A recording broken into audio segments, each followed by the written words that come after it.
একদিন চলতেছেন, সাথে আছেন হযরত আলী রাদিয়াল্লাহু তাআলা আনহু। রাসূল ইহুদি একটা এলাকা দিয়ে যান, একজন মুসলমান দৌড়ায় আয়েশা বলতেছে, হুজুর এই এলাকার সবগুলি মানুষ ইহুদি ছিল, অভাব যায় না, দুর্ভিক্ষ। আমি সবাইরে কইছি তোমরা কালেমা পড়ে মুসলমান হয়ে যাও।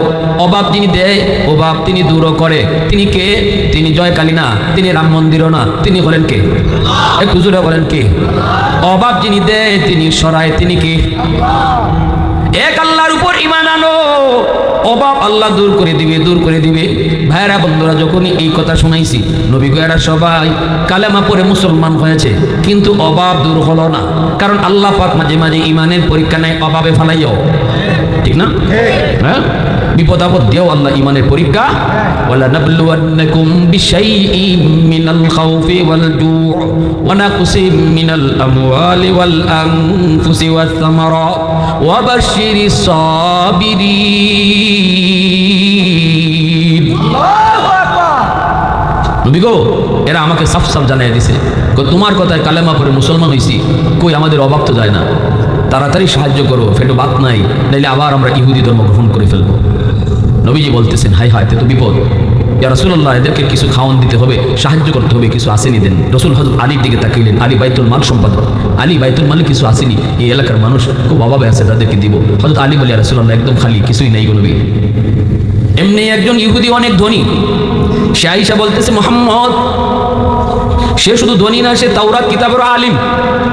আয়েশা বলতেছে, মুহাম্মদ আমার কাছে 40 মিসকাল স্বর্ণ মুদ্রা রয়েছে, তুমি যদি চাও এই মুহূর্তে আমি 40 মিসকাল স্বর্ণ মুদ্রা দিয়ে দেব, কিন্তু বিনিময়ে আমাকে 40 মণ খেজুর দেওয়া লাগবে। রাসূল বলেন, দিমু ইনশাআল্লাহ। কতদিন পর? কয় 3 মাস পরে দিলে হইব। রাসূল কয়, তাহলে তো আরো বালা, 3 মাস পরে তোমার 40 মণ খেজুর দিমু। 3 মাসে 90 দিন, এই বইটা রাসূল 40 মিসকাল স্বর্ণ মুদ্রা এলাকার মানুষের মাঝে রাসূল বন্টন করে দিলেন। এদের অভাব দূর হলো। এইদিকে দিন যায়, রাত যায়, 3 মাসে 90 দিন এখনো পার হয় নাই, আরো 3 দিন বাকি আছে, 90 দিন এখনো পার হয় নাই। রাসূলের কিন্তু এটা মনে আছে, 3 মাসের পরে তারা 40 মণ খেজুর দেওয়া লাগবে। কিন্তু রাসূল একদিন তার বাড়ি পার দিয়ে যাইতেছেন, এলাকা দিয়ে যাইতেছেন। ওই দিন নবীজির সাথে আলী না, রাসূলের সাথে হযরত উমর। ইহুদি রাসূলের রাস্তা আটকায় দিছে, আটকায় দেয়া বলতেছে, মুহাম্মদ তোমার খেজুর দাও। আল্লাহ নবী বলতেছেন, 3 দিন আরো বাকি আছে, তোমার কথা মতোই ছিল 3 মাস, 3 মাসে 90 দিন, তোমার 3 দিন আরো বাকি আছে, 3 দিন পর তোমার খেজুর পেয়ে যাবে। ইহুদি বলতেছে, মুহাম্মদ আমি 3 দিন বুঝি না, এখন খেজুর দেওয়া লাগবে এখন। আল্লাহ রাসূল বলতেছেন, বাইরে একটু বুঝো, ওয়াদা ছিল, ওয়াদা কথা কথাই, আমি রাসূল কখনো ওয়াদা খেলাফি করি না, আল্লাহ রাসূল কখনো ওয়াদা ভঙ্গ করেন না, আমার আল্লাহও কখনো ওয়াদা ভঙ্গ করে না। ওয়াদা ভঙ্গ করি আমরা মানুষ, ওয়াদা ভঙ্গ করি আমরা। যদি কই নির্বাচনের পরে দিনগুনে ব্রিজ বানায়া, নির্বাচনের পরে তারে দেশই পাওয়া যায় না,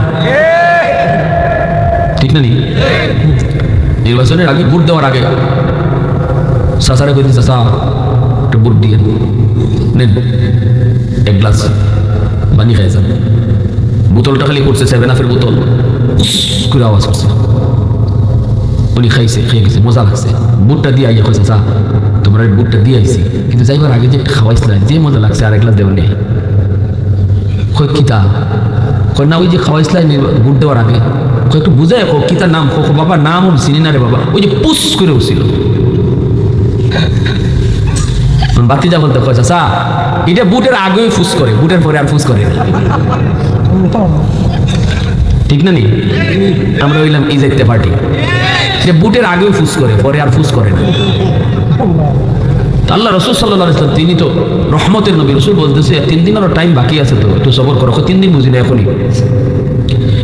এইবার মায়ার নবীর সাথে আচরণ ভালো করতেছে না খারাপ? নবীজি যতই করেন সে ততই রাসূলের সাথে খারাপ আচরণ করে। এক পর্যায়ে নবীজি পাঞ্জাবির কালার ধরে ফেলছে, নাউজুবিল্লাহ, আরো আস্তে কথা। নবীজির সাথেই কিন্তু রাসূলের মস্ত বড় আশিক, নাম কি?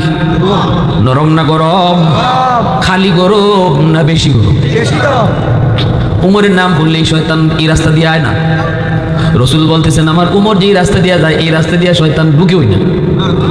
শয়তান মনে করে, বাবারে উমরের হাতে তলোয়ার যেরকম খোলা থাকে, কোন দিকে আমি ইবলিস উমরের বাটো করি, এই জন্য এই রাস্তা ভাই ঢুকেই না। আল্লাহ রাসূল সবার সাথে ইবলিস থাকে, কিন্তু আমার উমরের লগে থাকে না। সাহাবায়ে কেরাম বলে রাসূলুল্লাহ আপনার লগেও থাকে। রাসূল কেন আমার লগেও শয়তান থাকে, তবে আমার শয়তান কালেমা পড়ে মুসলমান হয়ে গেছে। আমার শয়তানে আমারে চালায় না, আমার কথাই চলে। আর তোমরার লগে যেটা আছে এটা খালি তোমরা ফিন দেয়, ঠিক না নি? নামাজটা বইটা শেষ করছো, দোকানে খালি বইছো, নামাজ পড়ছো তো কি হয়েছে, নামাজের জায়গা এখন শুরু করে দে তোরটা, ঠিক না নি? তোমারটা শুরু এই জায়গা কি অমুকে ফুলা কিতা করছে জানো নি, অমুকের মাইয়া কি করছে জানো নি, অমুকে কি করছে জানেনি, এই শুরু হয়েছে। কেউ বালা তার বালা লাগে না, কেউ ফিরতে যেতেছে, এটা সহ্য হয় না। এটা হলো আমার বাঙালি জাতির বৈশিষ্ট্য, ঠিক না? আমরা বাঙালি জাতির বৈশিষ্ট্য হইলো তুই উফরিটি যেতে তোর টাইম নিয়ে নিছে না মানে। এই জন্য বাঙালি জাতীয় খেলা ও হাডুডু খেলা বৈশিষ্ট্য হইলো এরা যাই বেলা দিস না, স্বপ্ন দেখতে ধর, এরা খালি নিচে আনে। বাঙালির বৈশিষ্ট্য বুঝছে ওই জাতীয় খেলা হাডুডু হয়েছে। চাচা অমুকের ফুতে তো মেট্রিক পাস করে নিছে, ও দূর বেটা মেট্রিক পাস করলে কি হইব, আই পাস করতো না। চাচা আই পাস করে নিছে তো, দূর আই পাস করলে কি হইব, বিএ পাস করতো না। তারপরে ঠিক মান্য নিতে পারতেছে না, অমুকের ফুতে কেমনি আবার আই পাস করে। চাচা বিএ পাস করে নিছে তো, দূর বেটা বিএ পাস করলে কি হইব, চাকরি পাইতো না। চাচা চাকরি পাইলিছে তো, চাকরি পাইলে কি হইব, বেতন পাইতো না। চাচা বেতন ভাই আমরা তো মিষ্টি খাওয়াই দিল, দূর বেটা দাদু খোঁজ, বেতন পাইলে কি হইব, পেটো ভাতও জমাইতো না। তারপরে তার একটা না একটা কথা কখনোই লাগবে, ঠিক না নি? আমি বলতেছি যে আমাদের সমাজের চিত্র এমনও কিছু মানুষ আসেনি না নাই, সবাই যে এমন থাকে। হযরত ওমর এত গরম সাহাবী, কিন্তু কথাই বলেন না। চেহারাটা লাল হয়ে গেছে, শরীর গুসায় কাঁপতেছে, কিন্তু কথা বলেন না, আক্রমণও করেন না, শুধু কাঁপতেছেন গুসায়, কিন্তু কথা বলেন না। উমরের মতো গরম ইচ্ছায় কিছুই করতে পারবো না, রহমতের নবী আমাকে ইশারা দেওয়া লাগবে।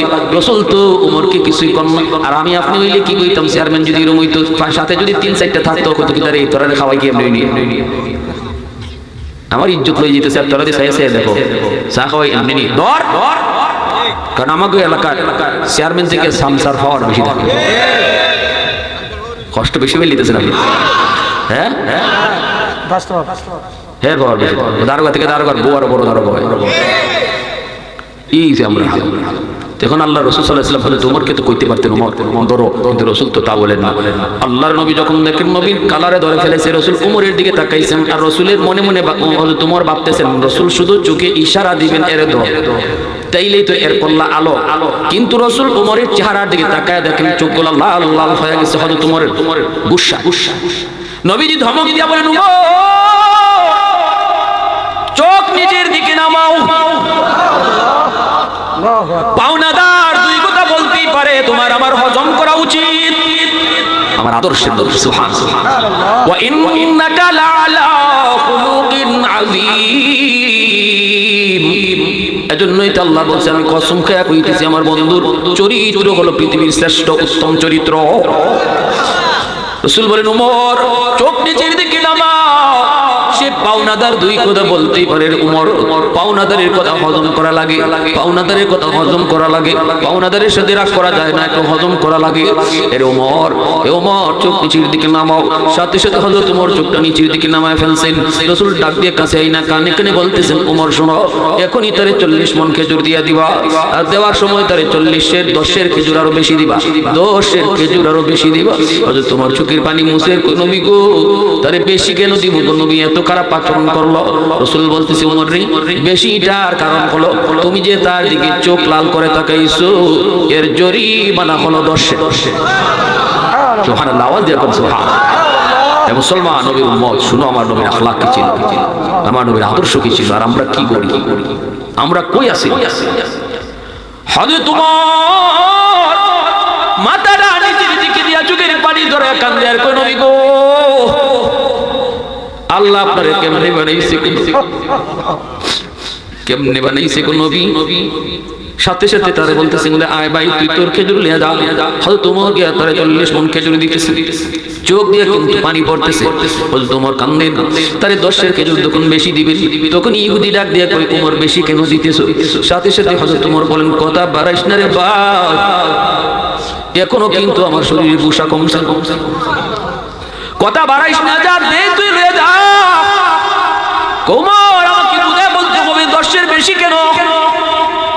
হযরত ওমর বলতেছেন, আজ আমার নবীর নবীর সাথে তুমি যেই আচরণটা করছো, আমি উমরের সামনে আমার রাসূল রহমতের নবী রাহমাতুল লিল আলামিন আল্লাহর দুষ্ট বিদায় রাসূল নীরব নিস্তব্ধ সবর করছে, কিন্তু আমি উমর কিন্তু সবরের বান্দা। আমারে চিনোনি তুমি? কই চিনি। আমারে যদি চিনো তাহলে বলো, আজকে যদি রাসূল এই জায়গায় না থাকতেন রে, আর আমার সামনে তুমি এই আচরণ অন্য কারোর সাথে করতা, এই মুহূর্তে তোমার ঠিকানা ওই তো মাটির নিচে। বুঝনি তুমি এটা? কই বুঝি। এরপরেও আমি চোখ লাল করে তোমার দিকে যে তাকাইছি, এজন্য রাসূল আমার কানে কানে বলছে, তোমাকে 10-এর বেশি যেন দেই, এটা আমার জরিমানা। এই কথা বলতে ইহুদি লাগবে, ওমর আমার খেজুর লাগবে না। আমি তাওরাত কিতাবের একজন আলিম, তাওরাত কিতাবের ভিতরে আমি আখেরি নবীর যতগুলি আলামত, যতগুলি বৈশিষ্ট্য আল্লাহ বলছে সব আমি পাইছি। একটা আলামত পাওয়া বাকি আছে। আল্লাহ পাক তাওরাত কিতাবে লিখছে, আমার বন্ধু হবে খুলুকে আযীমের অধিকারী। আমার বন্ধুর সাথে কেউ খারাপ আচরণ করলে বন্ধু খারাপ আচরণ করবে না, বরং তার সাথে ভালো আচরণ করবে। এই জিনিসটা আমার পাওয়া শুধু বাকি ছিল, যার কারণে আমি ইচ্ছা করে খারাপ আচরণ করেছি, ইচ্ছা করে খারাপ আচরণ করেছি। অতএব আজকে যেটা পাওয়া আমার বাকি ছিল রে ওমর, এটাও গেছি, আর দেরি নাই। এখনই তাড়াতাড়ি নবীর দরবারে নিয়ে চলো, আমি কালেমা পড়ে মুসলমান হব। আওয়াজ দিয়ে কও না সুবহানাল্লাহ, আর একটু দিয়ে কও না সুবহানাল্লাহ। লাকাদ মান্নাল্লাহু আলাল মুমিনিনা ইয বা'সা ফীহিম রাসূলাম মিনহুম।